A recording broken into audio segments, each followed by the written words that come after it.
हाय दोस्तों, good morning. मैं doctor PR. तरुण। मैं आज आपके सामने फिर से केमिस्ट्री का 11th पार्ट लेकर आया हूँ। 11th का जो चैप्टर है वो चैप्टर नंबर 1 लेकर आया हूँ, some basic concept of chemistry.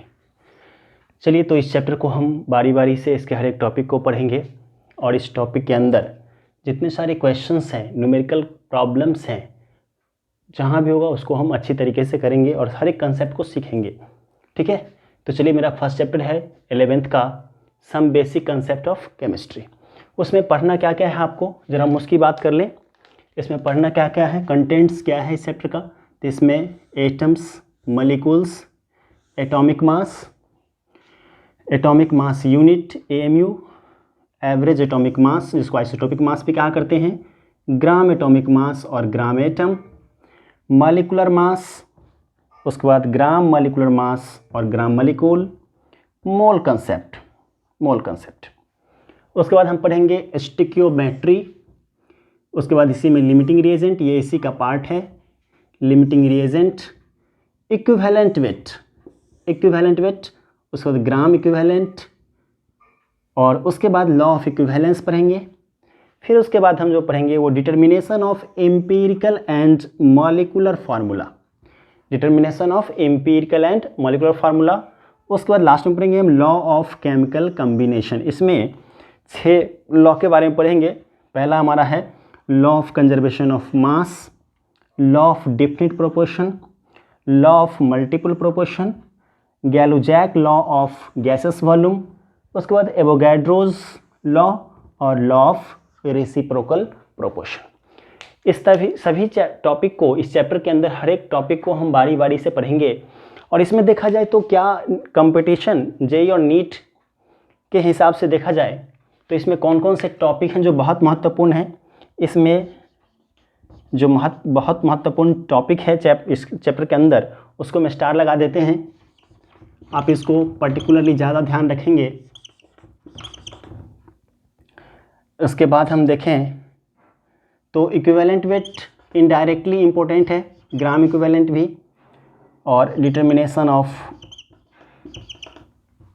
Empirical and molecular formula भी। ये जो टॉपिक है 4-5 topic, mole concept, stoichiometry, limiting reagent, equivalent weight, gram equivalent, law of equivalence and determination of empirical and molecular formula.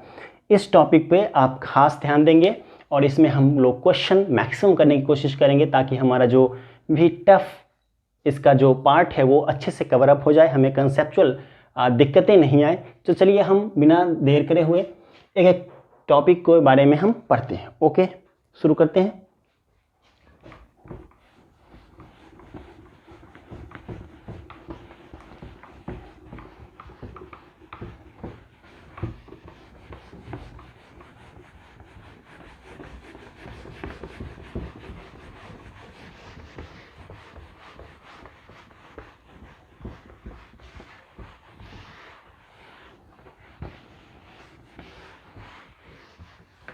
चलिए दोस्तों, तो जो पहला हमारा टॉपिक है इसमें atom.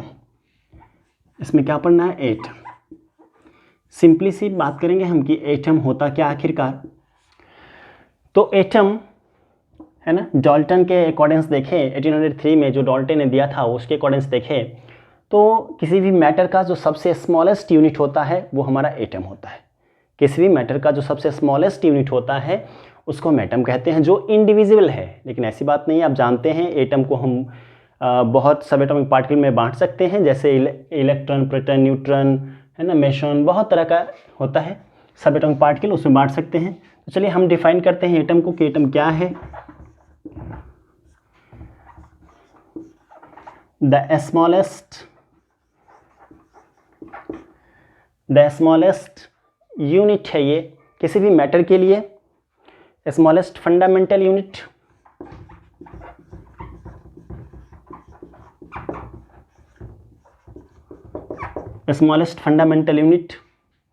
which do not exist in free state,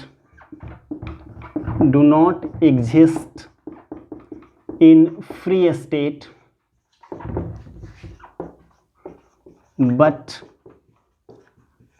take part in chemical reaction,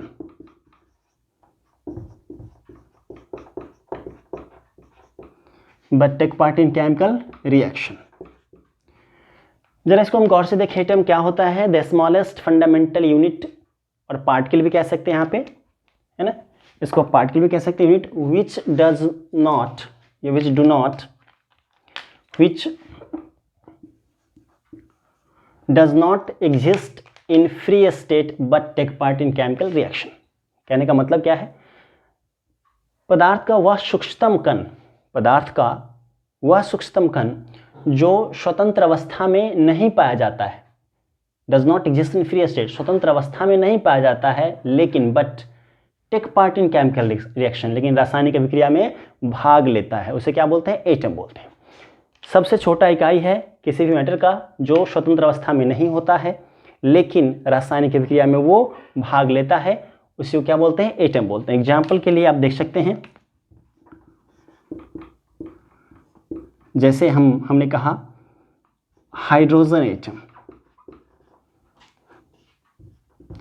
ये जो एग्जिस्ट करता है, एग्जिस्ट मतलब होता है अस्तित्व में होना, एग्जिस्ट एज H2, हमारे नेचर में हाइड्रोजन एटम के फॉर्म में नहीं पाया जाता, वो H2 मॉलिक्यूल के फॉर्म में पाया जाता है, मॉलिक्यूलर फॉर्म में पाया जाता है।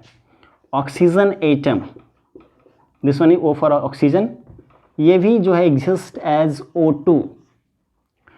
हमने कहा सोडियम एटम, ये जो है सोडियम वो एक्चुअली क्रिस्टल के फॉर्म पाया जाता है, बहुत सारे क्रिस्टल्स, मेटेलिक है ना, क्रिस्टल्स हुआ करता है, उसमें बहुत सारे सोडियम एटम पाया जाता है, ठीक है, क्रिस्टल्स के फॉर्म में सोडियम एटम पाया जाता है।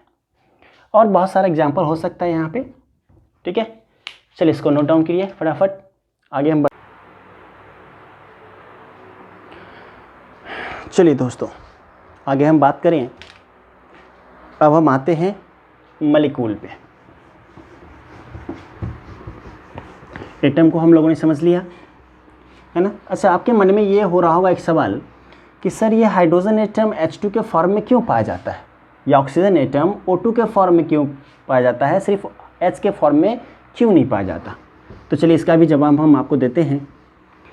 देखा जाए तो ये जो है ना H2, इस फॉर्म में हाइड्रोजन पाया जाता है, जबकि हाइड्रोजन H फॉर्म में नहीं पाया जाता है।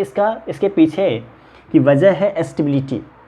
जैसा कि हम जानते हैं नेचर में वही एग्जिस्ट करता है जो स्टेबल होता है। अनस्टेबल चीज़ें, अनस्टेबल मॉलिक्यूल हो, एटम हो, कुछ भी हो, एग्जिस्ट नहीं करता है। ऐसा क्यों होता है कि स्टेबिलिटी का वजह क्या होता है, तो एनर्जी, जिसमें ज़्यादा एनर्जी होता है वो अनस्टेबल होता है, और जिसमें एनर्जी कम होता है उसकी स्टेबिलिटी अधिक होती है। तो देखिए, जब ये थोड़ा सा हम बात कर लें, हाइड्रोजन है हमारे पास, और ये हाइड्रोजन हम इसको आगे पढ़ाएंगे आपको बहुत अच्छी तरीके से। ये क्या करता है, दो हाइड्रोजन एटम आपस में मिलकर एक बॉन्ड बनाता है। जब ये हाइड्रोजन बॉन्ड बनाता है, ये कोवैलेंट बॉन्ड है, हम आगे बात करेंगे आपसे केमिकल बॉन्डिंग में। ये कोवैलेंट बॉन्ड है, कोवैलेंट बॉन्ड है। जब कोवैलेंट बॉन्ड बनता है, दो हाइड्रोजन एटम आपस में जब, क्योंकि एक हाइड्रोजन एटम का एनर्जी बहुत ज़्यादा है, तो क्या करता है, दूसरे हाइड्रोजन एटम से आके जुड़ जाता है बॉन्ड से। और जब बॉन्ड बनता है तो बॉन्ड क्या होता है, हमेशा एक्सोथर्मिक प्रोसेस होता है। एक्सोथर्मिक का मतलब होता है उष्माक्षेपी, वैसा पर्टिकुलर रिएक्शन, वैसा पर्टिकुलर स्टेट जिसमें एनर्जी रिलीज हो रहा हो, ये क्या है, एक्सोथर्मिक है। एक्सोथर्मिक प्रोसेस हुआ करता है, ये एक्सोथर्मिक प्रोसेस है। और इसकी वजह से ये जो H2 है बॉन्डिंग स्टेट में आता है, तो इसका एनर्जी क्या होता है, एनर्जी कम हो जाती है। और एनर्जी जो ही कम होती है तो स्टेबिलिटी बढ़ जाती है। क्या होता है, स्टेबिलिटी बढ़ जाती है। यही वजह है कि H2 H के फॉर्म में ना एग्जिस्ट करके H2 के फॉर्म में एग्जिस्ट करता है, ऑक्सीजन O के फॉर्म में एग्जिस्ट ना करके O2 के फॉर्म में एग्जिस्ट करता है, हमारे नेचर में पाया जाता है ऑक्सीजन O2 मॉलिक्यूल के फॉर्म में। इस तरीके से और भी देखें, Cl2, F2, इस तरीके से। फिर कहेंगे सर सोडियम, हाँ ये सोडियम एटम जो है वो क्रिस्टल्स, एक लैटिस के फॉर्म में पाया जाता है जिसमें मेटेलिक बॉन्ड होता है। एक्चुअली ये मेटल है, मेटेलिक बॉन्ड होता है, बॉन्डिंग स्टेट में होता है अभी भी ये, ठीक ना। हर एक जो एटम है वो बॉन्डिंग स्टेट में हुआ करता है, इसकी वजह से इसकी स्टेबिलिटी बनी हुई होती है, स्ट्रॉन्ग बॉन्ड हुआ करता है मेटेलिक बॉन्ड, और उससे वो जुड़ा होता है, उसकी वजह से स्टेबिलिटी होती है। तो यही वजह है कि हाइड्रोजन डायटोमिक फॉर्म में पाया जाता है, ऑक्सीजन भी डायटोमिक फॉर्म में, क्लोरीन, फ्लोरीन, ये सब डायटोमिक फॉर्म में पाए जाते हैं, मोनोएटॉमिक फॉर्म में एग्जिस्ट नहीं करते हैं। ये इसका कारण है स्टेबिलिटी, और स्टेबिलिटी जिसका एनर्जी कम होता है नेचर में उसकी स्टेबिलिटी अधिक होती है, और जिसमें एनर्जी ज़्यादा होता है उसकी स्टेबिलिटी कम हुआ करती है। चलिए अब हम आते हैं मॉलिक्यूल में। मॉलिक्यूल, ये मॉलिक्यूल क्या होता है तो इसको हम डिफाइन करें, द स्मॉलेस्ट, सबसे सूक्ष्मतम, फंडामेंटल यूनिट,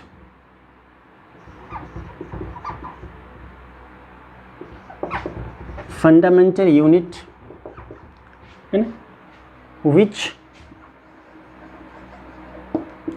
exist in, मतलब अस्तित्व में, exist मतलब अस्तित्व, exist in free state but take part in chemical reaction, chemical reaction. अब देखिए एटम किस तरीके से मॉलिक्यूल से भिन्न है, अलग है, तो ज़रा गौर करेंगे। The smallest fundamental unit which exist in free state but take part in chemical reaction. तो यहाँ देखा जाए जो एटम है हमारा वो तो बहुत छोटा होता ही है, और एटम से ही बनता है मॉलिक्यूल। जब छोटे छोटे पार्ट से, छोटे छोटे पार्टिकल से बना हुआ जो भी पार्टिकल बनेगा वो क्या होगा, वो भी तो छोटा ही होगा।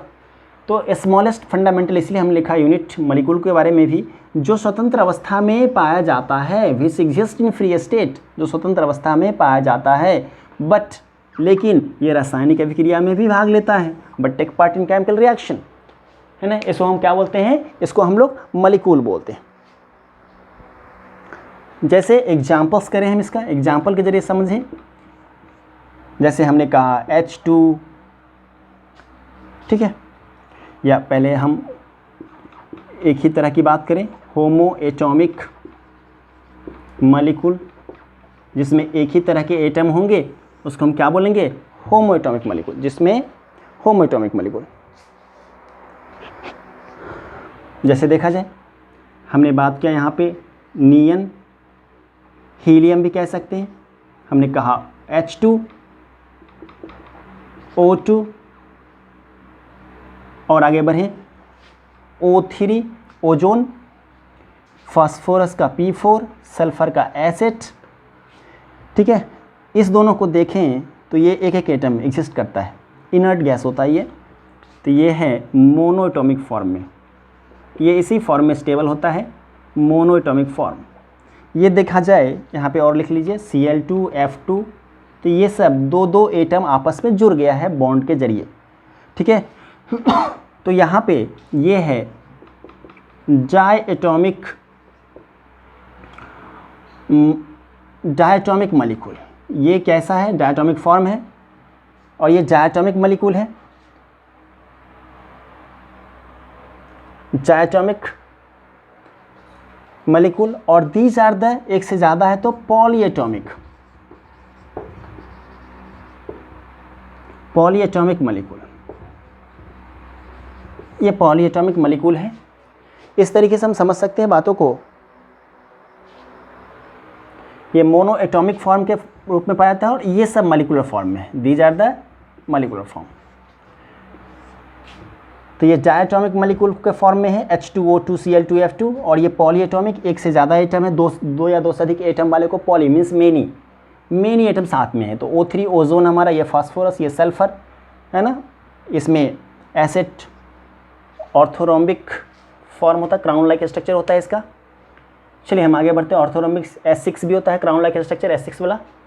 तो ये हमारा मॉलिक्यूल क्या होता है, वह फंडामेंटल यूनिट है, सबसे छोटा इकाई है जो फ्री स्टेट में स्वतंत्र अवस्था में पाया जाता है, एटम हमारा पाया नहीं जाता था। एटम स्वतंत्र अवस्था में नहीं पाया जाता था, लेकिन मॉलिक्यूल पाया जाता है और ये हमारा केमिकल रिएक्शन में भी भाग लेता है। इसको क्या बोलते हैं हम? मॉलिक्यूल बोलते हैं। चलिए अब हम आते हैं atomic mass. Atomic mass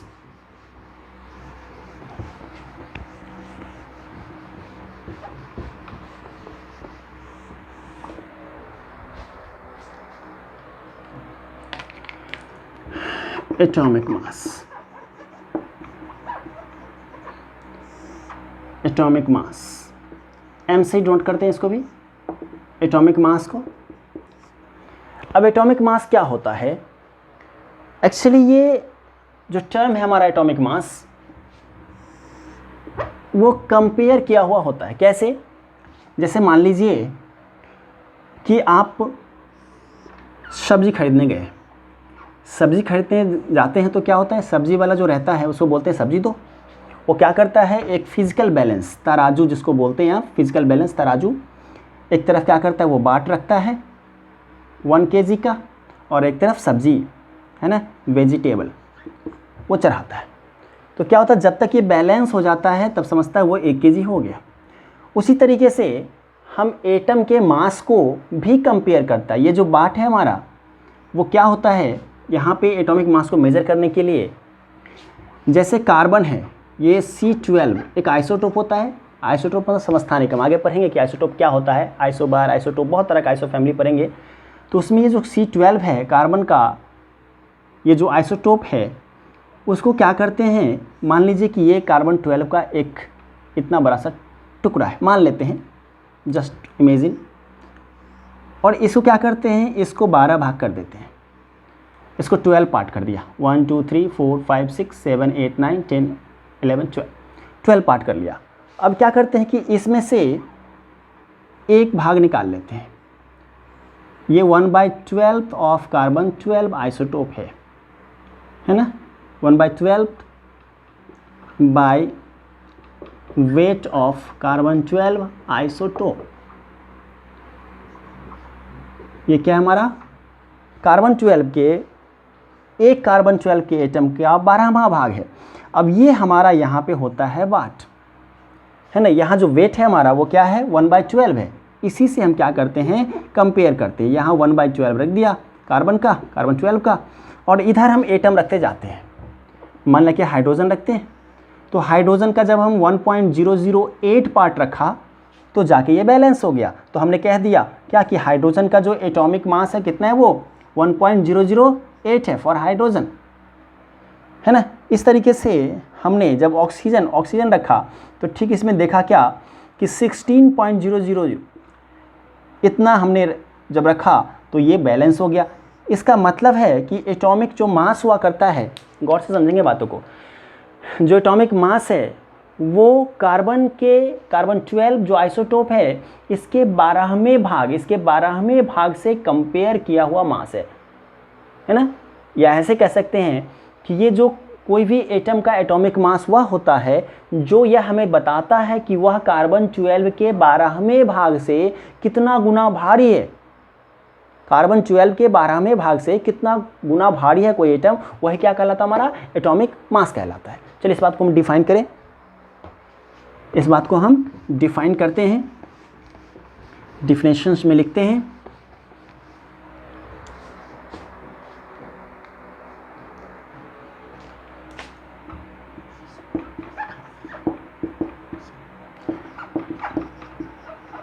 Atomic mass of an atom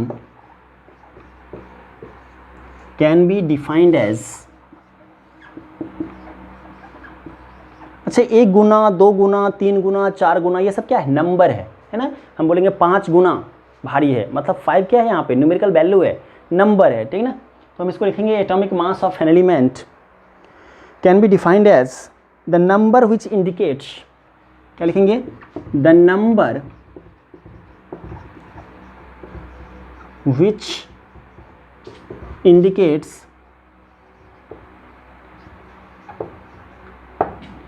the number which indicates how many times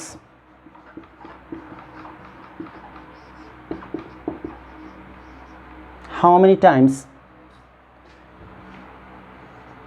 N atom is heavier than, how many times an atom is heavier than that of 1/12 part by weight of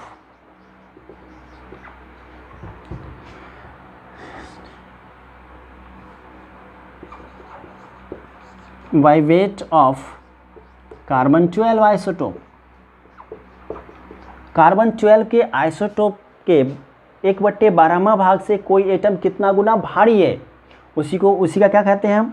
उसी को हम atomic mass कहते हैं। उसी को हम atomic mass कहा करते हैं। चलिए लिखिए इसको।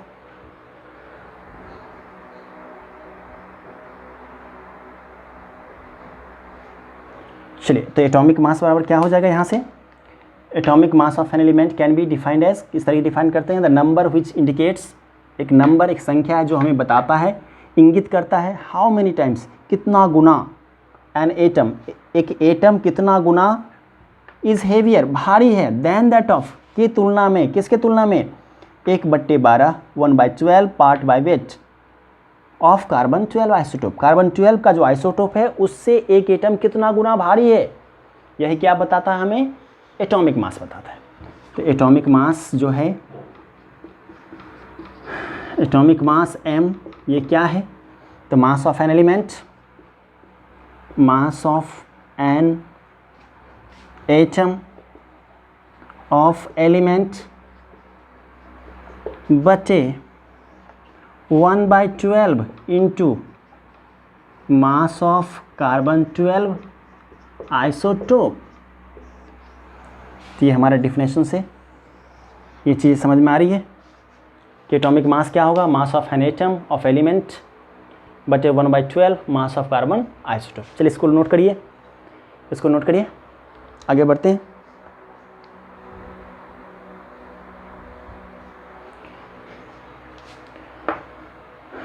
नोट कर लिया? चलिए आगे बढ़ें। जैसा कि आपको मालूम है, अभी हमने कहा था कि सब्जी जब हम खरीदने जाते हैं तो कहते हैं 1 kg दीजिए, तो इसमें भी तो कुछ तो होगा ना, ये जो नंबर है उसके आगे कुछ तो यूनिट होना चाहिए। तो उसी यूनिट की हम चर्चा करें कि एटॉमिक मास हम एक्सप्रेस किस में करते हैं। तो एटॉमिक मास जो हुआ करता है, हम एक्सप्रेस करते हैं उसको AMU में। आगे लेंगे कि atomic mass can be expressed in terms of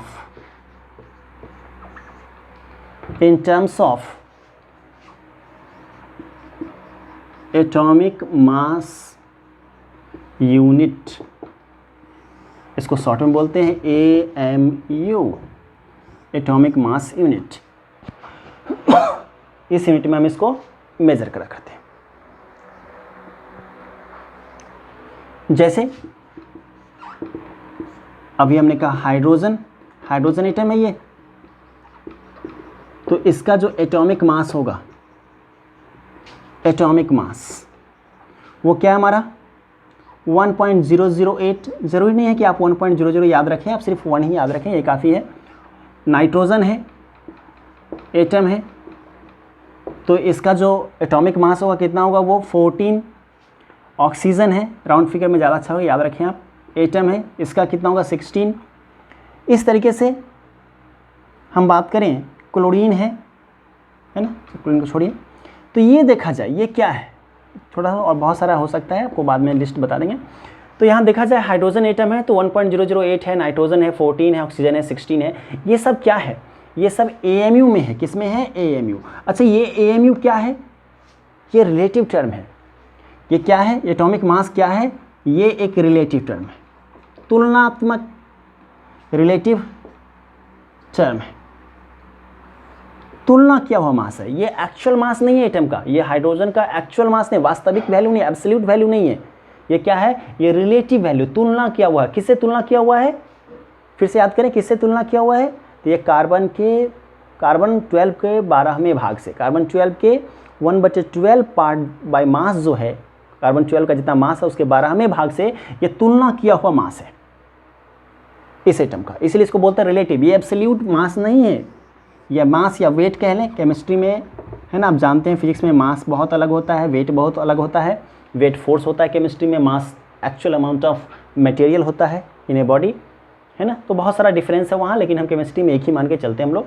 तो ये हाइड्रोजन, ये सब क्या है, हमारा रिलेटिव टर्म है, और ये एक्चुअली रिलेटिव मास है, और ये हम समझते हैं कार्बन 12 से। चलिए इसको नोट कीजिए।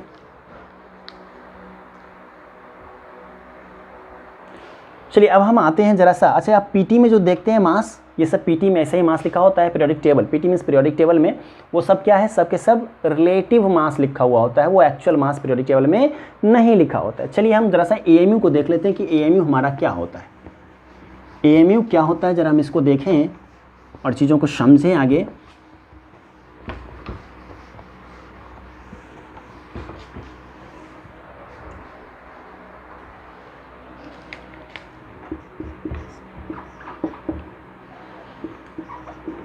एटॉमिक मास यूनिट, इसको हम एएमयू कहा करते हैं। ये क्या होता है, तो सिंपल सी बात है, एटॉमिक मास यूनिट होता क्या है, तो एक कार्बन 12, अब देखा जाए ये होता क्या है, तो एक कार्बन 12 का आइसोटोप का जो मास होता है, ये कार्बन 12 आइसोटोप है, इसका जो एक्चुअल मास होता है, एक्चुअल मास, वास्तविक रूप से जो मास है इसका, इसको यदि हम 12 पार्ट कर दें तो यही हमारा क्या कहलाता है, एएमयू कहलाता है। It is the mass of, it is the actual, है ना, मास किसका, कार्बन का, कार्बन 12 आइसोटोप का जितना मास होता है उसके 12वें भाग को, actual mass of carbon 12 isotope के 12वें भाग को क्या बोलते हैं हम, एटॉमिक मास यूनिट कहा करते हैं। इसको डिफाइन करें हम,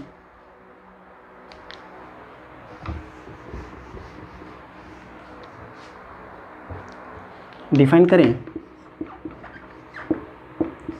तो it is 1/12 part by mass of, it is 1/12 part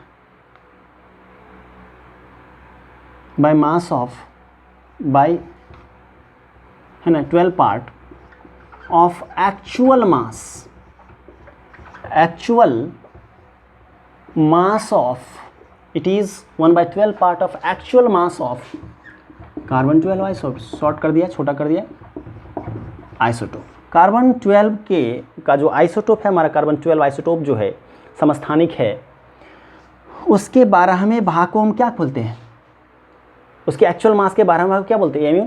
जैसा कि हम जानते हैं, यहाँ पे देखा जाए कि हम एएमयू बराबर क्या लिख सकते हैं, एक्चुअल मास ऑफ, वास्तविक, absolute, exact value, actual mass of carbon 12 isotope, बच्चे क्या चीज़ लिखेंगे, 12। अब ज़रा इसको हम आगे बढ़ें, ये मास कितना होता है, तो ये वैल्यू हुआ करता है 1 पॉइंट, एक्सपेरिमेंटली फाइंड आउट किया गया है, ये जो वैल्यू है वो एक्सपेरिमेंटली 1.99 इंटू 10⁻23 ग्राम हुआ करता है। अब इसको जब आप क्या करेंगे, 12 से डिवाइड करेंगे तो ये वैल्यू क्या आ जाएगा हमें निकल के सामने में, 1.67 इंटू 10⁻24 ग्राम। तो हम समझ सकते हैं 1 AMU बराबर क्या होगा, ये वैल्यू, ये हमेशा आप ध्यान रखेंगे। MTR मीन्स रिमेंबर, आप इसको ज़रूर ध्यान रखें कि 1 AMU का वैल्यू कितना होता है, 1.67 इंटू 10⁻24 ग्राम आता है। इसको हमें यूज़ करना पड़ेगा, आगे यूज़ करेंगे इसको हम क्वेश्चन के अंदर, ठीक है। 1 AMU क्या था, 1.67 इंटू 10⁻24 ग्राम हुआ करता है, ये वैल्यू होता है 1 AMU, ठीक है। नोट करिए इसको।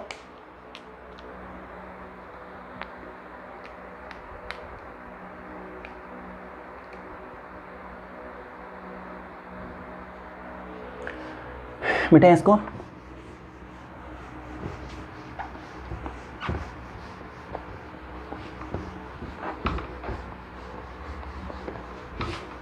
चलिए मैम आगे बढ़ते हैं, हम इसको देखते हैं। अच्छा, ये आजकल क्या है कि today AMU has been replaced by U। AMU को सिर्फ हम U से डिनोट कर सकते हैं, है ना, और U का मतलब क्या होता है, मीन्स यूनिफाइड मास। जैसे आजकल शॉर्टकट का ज़माना है, जैसे आप गुड मॉर्निंग क्या लिखते हैं GM, गुड नाइट को GN, ब्रदर को ब्रो, उसी तरीके से AMU भी अपना शॉर्ट फॉर्म बना लिया है ना। यू कह दें तो इसका मतलब हो गया AMU, यूनिफाइड मास इसका मतलब होता है, ठीक ना। आगे बढ़े हम, तो actual mass of atom, actual को एब्सोल्यूट भी कहा करते हैं हम, एक्चुअल को एब्सोल्यूट भी कहा करते हैं। एक्चुअल मास ऑफ एटम क्या होगा, तो mass of atom in AMU, और इसको मल्टीप्लाई करें किससे, इस AMU का जो वैल्यू है 1.67 इंटू 10 के पावर माइनस 24 ग्राम, ये जो वैल्यू है क्या है, वो एक्चुअल मास है ना किसी एटम का। क्योंकि हमने पहले अभी आपसे कहा था कि जो AMU में होता है वो रिलेटिव मास होता है, वो तुलना किया होता है कार्बन 12 के 12वें भाग से, वो उसका एक्चुअल नहीं होता है। जबकि आपको एक्चुअल मास निकालना पड़े किसी एटम का, तो क्या करेंगे आप, जो AMU में दिया हुआ है उसको 1.67 इंटू माइनस 24 से क्या करेंगे, गुना करेंगे। जैसे एग्जाम्पल करें, हाइड्रोजन की बात करें, है ना, हाइड्रोजन की बात करें, actual mass of hydrogen atom, तो क्या करेंगे आप, क्या करेंगे आप फटाफट क्या करेंगे, इसके 1.008 ये तो रिलेटिव मास है, AMU में मास है, और इसको क्या करेंगे अपन, मल्टीप्लाई कर देंगे किससे, 1.67 इंटू 10 के पावर माइनस 24। ये जो वैल्यू आया वो क्या होगा हमारा, वो एक्चुअल मास है, वो एक्चुअल मास है हाइड्रोजन का। जो वैल्यू हमें आता है, ये जो वैल्यू आता है वो होता है 1.6736 इंटू 10 के पावर माइनस 24 ग्राम। ये एक्चुअल मास किसका है, हाइड्रोजन का। ठीक है, इस तरीके से हम और आगे बढ़ें। Actual mass of oxygen atom की हम बात किया जाए, actual mass of oxygen atom, तो जैसा कि आप जानते हैं ऑक्सीजन एटम में कितना होता है, AMU में 16.0016, और इसको किससे मल्टीप्लाई कर देंगे आप, AMU का जो वैल्यू होता है 1.67 × 24, ये जो वैल्यू आएगा हमें, वो वैल्यू आएगा 2.656 इंटू 10 के पावर माइनस 23 ग्राम। ये एक्चुअल वैल्यू है, किसका वैल्यू है, एक्चुअल मास का वैल्यू है किसका, ऑक्सीजन एटम का, ये हाइड्रोजन का। तो अब आपको इतना तो समझ में आ ही रहा होगा कि जो पीरियोडिक टेबल में लिखा होता है हाइड्रोजन के लिए 1, तो वो एक्चुअल नहीं है, वो क्या है, रिलेटिव मास है, तुलना किया हुआ मास है। जब उसको एक्चुअल बनाना होता है तो हम AMU के वैल्यू से उसको मल्टीप्लाई करते हैं। जैसे 1.67 इंटू 24 ये AMU का वैल्यू होता है, उससे जब मल्टीप्लाई कर देते हैं किसी भी एटम के मास को, तो हमें वो एक्चुअल मास मिल जाया करता है। ठीक है, ओके, इसको नोट करिए, आगे बढ़ते हैं।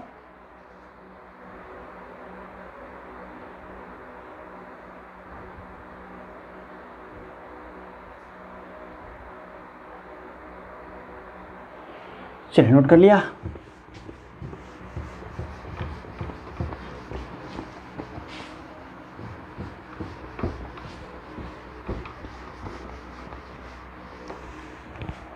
अब हम आते हैं, देखिए क्या होता है, अब हम एक टॉपिक लेते हैं,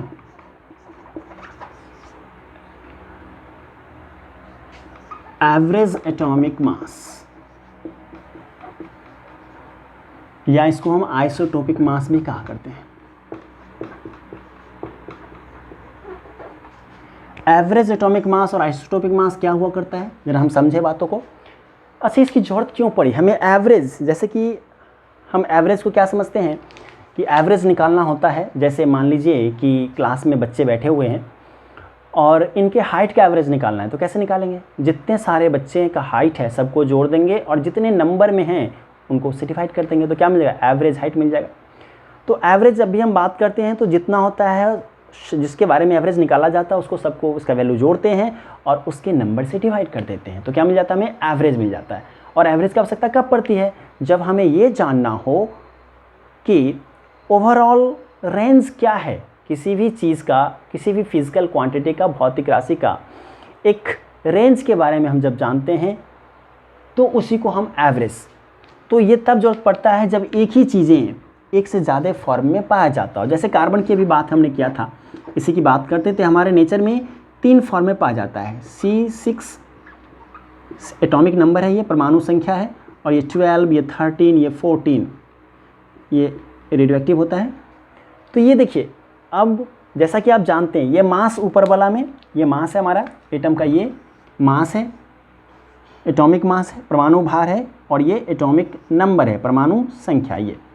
ये वाला क्या है, परमाणु संख्या है। इधर 6 जो है वो परमाणु संख्या है, परमाणु एटॉमिक नंबर बोलते हैं इसको। अब हम आपसे कहें कि बताइए मुझे कि कार्बन का एटॉमिक वेट या एटॉमिक मास कितना है, परमाणु भार क्या है, तो आप क्या बोलेंगे कि सर 12 है कि 13 है कि 14 है। आप कंफ्यूज कर जाएंगे। क्या आपने कभी पीरियोडिक टेबल में ऐसा लिखा हुआ देखा है 3-3? नहीं, आपने सिर्फ एक वैल्यू देखा है, वो इस तीनों का एवरेज हुआ करता है। इस तीनों क्या होता है, एवरेज। इस तीनों का हम एवरेज निकाल दें मास का तो वही हमें क्या कहलाता है, उसका एटॉमिक मास कहलाता है। तो तभी हमें ज़रूरत पड़ी जब एक ही, जैसे हाइड्रोजन की बात कर लो आप, ये 3 में पाया जाता है, 3 फॉर्म में 3 आइसोटोप इसके पाए जाते हैं 3 आइसोटोप पाए जाते हैं, प्रोटियम, ड्यूटेरियम और ट्राइटियम। इसका नाम प्रोटियम होता है, इसका ड्यूटेरियम होता है, इसका ट्राइटियम होता है। ये रेडियो एक्टिव नेचर का होता है, ये भी रेडियो एक्टिव होता है। फिर हम बाद में बात करेंगे सब के बारे में। तो ये भी, तो अब हाइड्रोजन की बात करो तो हम क्या बोलते हैं, 1.008 है, 2 नहीं बोलते, 3 नहीं बोलते, 1 बोलते है ना, 1.008। तो ये क्या है, इसका ये एवरेज मास है, एवरेज मास है। इसी चीज़ को हम, तो चलिए इसको हम समझते हैं कि, है ना, इसी एग्जाम्पल के जरिए समझते हैं किस तरीके से उसको हम कैलकुलेट करते हैं, इस एवरेज एटॉमिक मास और आइसोटोपिक मास को। मान लीजिए कि हमारे पास एक एटम है, एक एटम ये है, एक एटम ये है, ऐसे मान लेते हैं ब्लॉक में आपको समझाने के लिए, या ऐसे मानते हैं एक एटम ये है, एक एटम ये है, और भी एटम बहुत सारा हो सकता है। 3 आइसोटोप है ना, ये 3 आइसोटोप्स हैं, है ना, मान लिया। इसके जगह कार्बन, हाइड्रोजन कुछ भी ले सकते हैं आप। तो इसका मास क्या है, m1 है, इसका मास m2 है ना, या ऐसे लिखें ज़्यादा बेहतर होगा।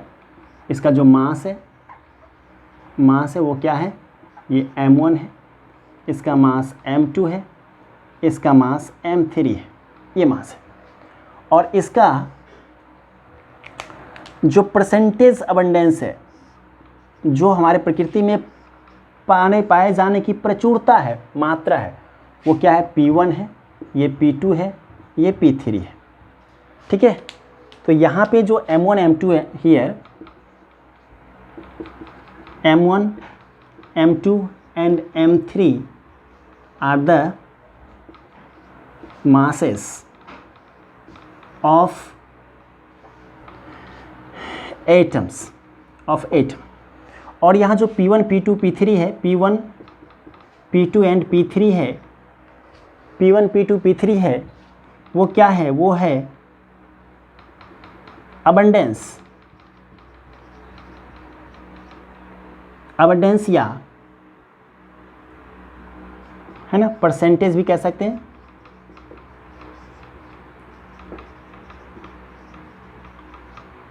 परसेंटेज अबंडेंस, ये प्रचुरता कितना मात्रा में। तो इस वक्त यदि हम एवरेज की बात करें,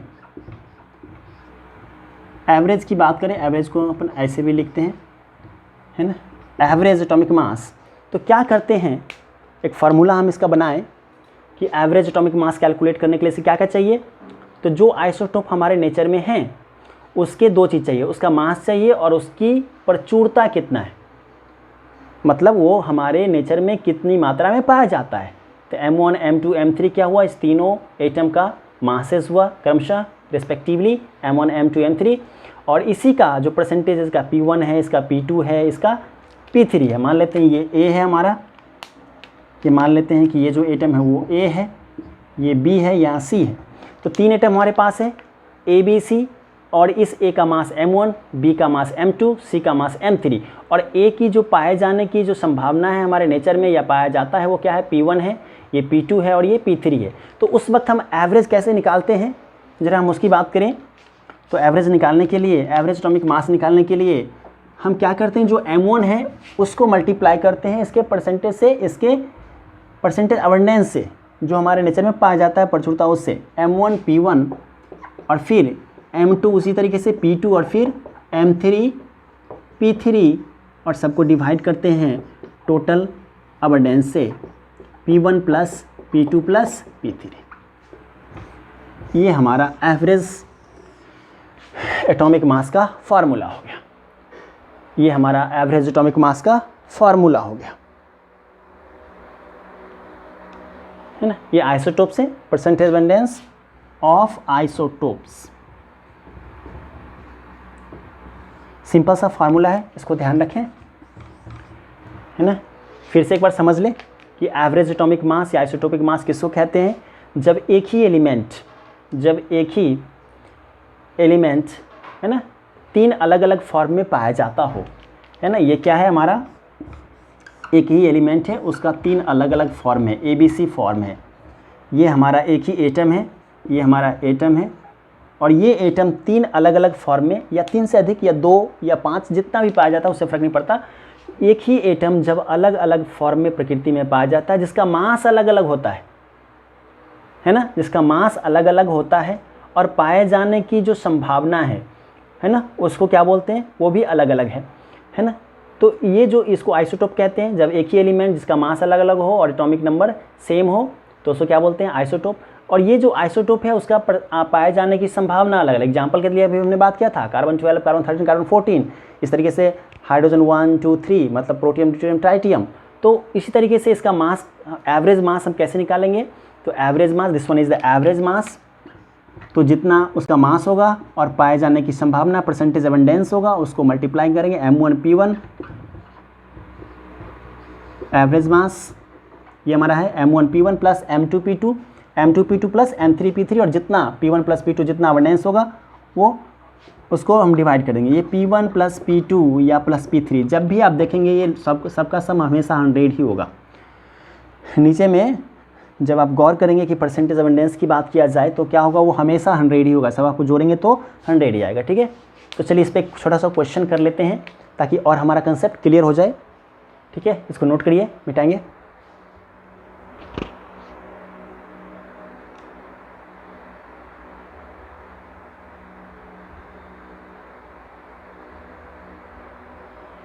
चलिए मिटाते हैं इसको।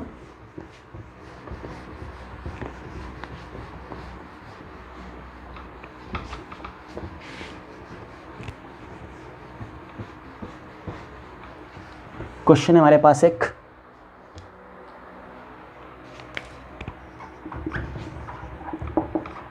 गिवन दैट, क्वेश्चन है given that the abundance of isotopes, given that the abundance of isotopes, given that the abundance of isotopes of Fe, iron के 3 आइसोटोप्स यहाँ पे दिखाया गया है, 56, Fe 57 एंड Fe 58। 3 तरीका, 56, 57 है ना, या ऐसे करें, इसको 54 कर दें, 55 कर दें और 56 कर दें। ये सब आइसोटोप हैं। इसका मतलब ये सब ऊपर में जो हमने लिखा वो परमाणु भार हुआ, एटॉमिक वेट हुआ, और हमारा ये 26 इसका एटॉमिक नंबर हुआ करता है जो समान है। तो ये क्या है, 3 आइसोटोप्स हैं। Given that the abundance of isotopes of iron Fe 54, Fe 55 and Fe 56 are इसका परसेंटेज कितना है आर 5%, हमारे नेचर में 5%, 90% एंड 5% रिस्पेक्टिवली।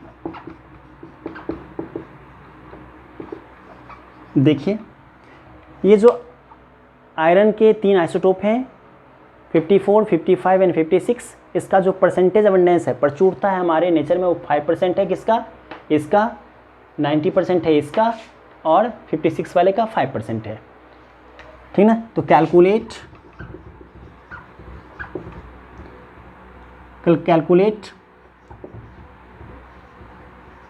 एवरेज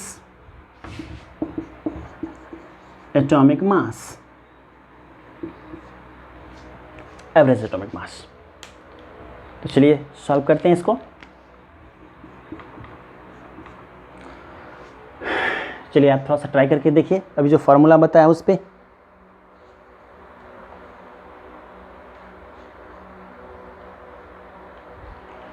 ठीक ना? तो चलिए आप आगे बढ़ते हैं। M1 कितना दिया हुआ है आपको याद होगा, 54। M2 क्या दे रखा उसने, 55। M3 क्या दे रखा है, 56। इस तरीके से यहाँ P1 कितना है, 5%,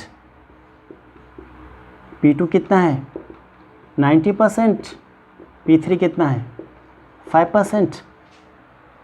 अब इसको हम आगे बढ़ाते हैं बातों को। एवरेज एटॉमिक मास जो हुआ करता है, फार्मूला हमारे पास है, विनो हम जानते हैं, अभी हमने पढ़ा है। विनो M1 P1 plus M2 P2 plus M3 P3 बटे P1 plus P2 plus P3। आगे बढ़ें तो M1 वैल्यू पुट करें, 54 इंटू 5 प्लस 56 इंटू 90 प्लस 57, ये वाला सॉरी 55 ना, 56 इंटू 5 और डिवाइड किससे करेंगे आप, परसेंटेज से। 5 प्लस 90 प्लस 5 मीन्स 100। देखिए 100 हो गया।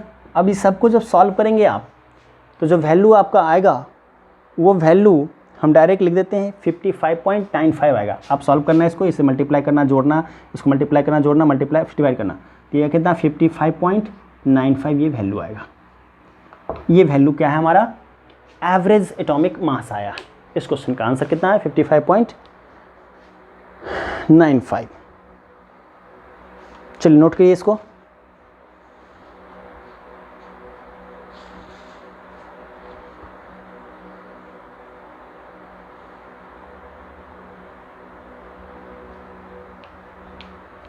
एक क्वेश्चन हम आपको देते हैं, ठीक है,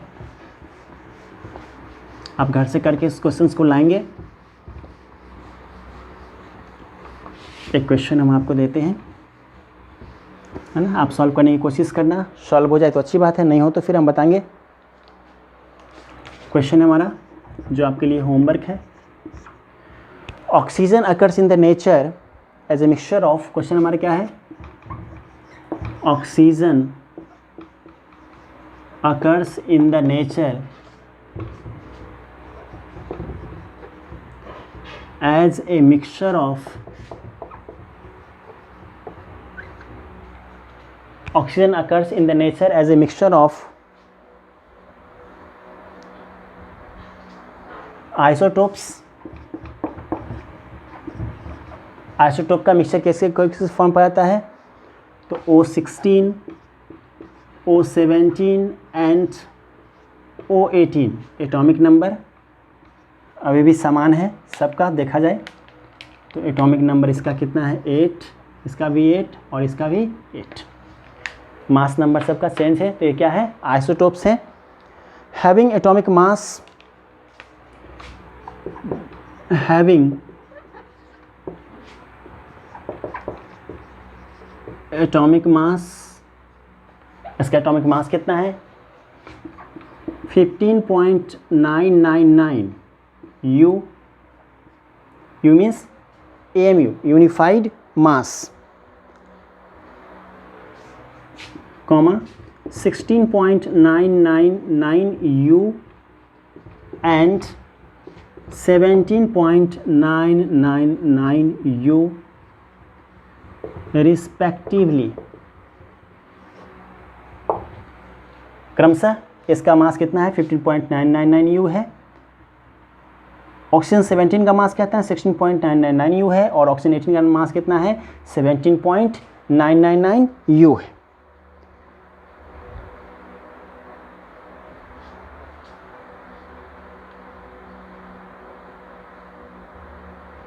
है ना, इतना रिस्पेक्टिवली को छोड़ देते हैं, इतना रहने दे U and 55 point and relative abundance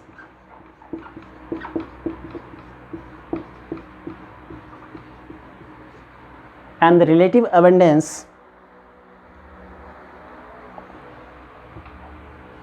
abundances are, अब इसका रिलेटिव अबंडेंस हमारे नेचर में कितना पाया जाता है, तो वो वैल्यू दे रखा उसने क्वेश्चंस के अंदर 99.763% कॉमा ऑक्सीजन ये 16 की वैल्यू है, और ऑक्सीजन 17 का वैल्यू उसने दे रखा है 0.037% एंड 0.037% एंड 0.200% रिस्पेक्टिवली। ये वैल्यू उसका परसेंटेज अबंडेंस दे रखा उसने। What is the average atomic mass? ये ऐसे कहें, average atomic mass would be, option A में दिया उसने, ऑप्शन भी देते हैं आपके सुविधा के लिए, 15.999 U, बी में है 16.999 U, सी में है 17.999 U, डी में है 18.999 U। U मीन्स यूनिफाइड मास, AMU को हम शॉर्ट में लिख रहे हैं, ठीक है। क्वेश्चन एक बार और पढ़ देते हैं आपके लिए। Oxygen occur in nature, occur in the nature as a mixture of O16, O17, O18, मतलब तीन फॉर्म में, तीन आइसोटोपिक फॉर्म में हमारे नेचर में ऑक्सीजन का मिक्सचर पाया जाता है। हैविंग एटॉमिक मासेस कितना है? 15.999 U, 16.999 U and 17.999 U। And relative abundances, मतलब हमारे नेचर में जो पाए जाने की है ना, जो इसके पाए जाने की जो प्रचुरता है वो कितना है? 99.763%, सबसे ज़्यादा यही पाया जाता है। उसके बाद कहता है 0.037% इसके लिए, और इसके लिए कितना है? 0.2 है ना परसेंटेज रिस्पेक्टिवली। तो आपको निकालना है कि एवरेज एटॉमिक मास इसका कितना है। ऑप्शन में है 15.99 U, 16.999 U and 17 and 18.99 U, ये हमारा। तो चलिए इसको नोट डाउन कीजिए, इसको करके लाना है आपको। अब हम आते हैं है ना नेक्स्ट टॉपिक पे, मिटाएं इसको।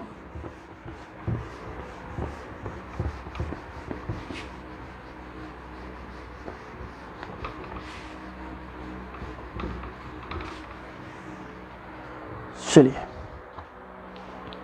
अब जो हम लोग पढ़ेंगे वो क्या पढ़ेंगे? ग्राम एटॉमिक मास, GAM, इसी को बोलते हैं ग्राम एटम। इसको नेक्स्ट क्लास में पढ़ते हैं, इसको हम लोग नेक्स्ट क्लास में पढ़ते हैं। आप क्वेश्चन सॉल्व करेंगे। जहाँ भी दिक्कतें हों तो हमें आप कमेंट में, वीडियो के नीचे कमेंट में ज़रूर लिखें कि सर ये प्रॉब्लम है, ये चीज़ समझ में नहीं आ रही है, तो हम पूरी कोशिश करेंगे आपको कंसेप्ट को क्लियर करने का। चलिए तो आज यहीं रहने देते हैं, इतना ही। कल हम फिर वापस से बात करते हैं। Thank you.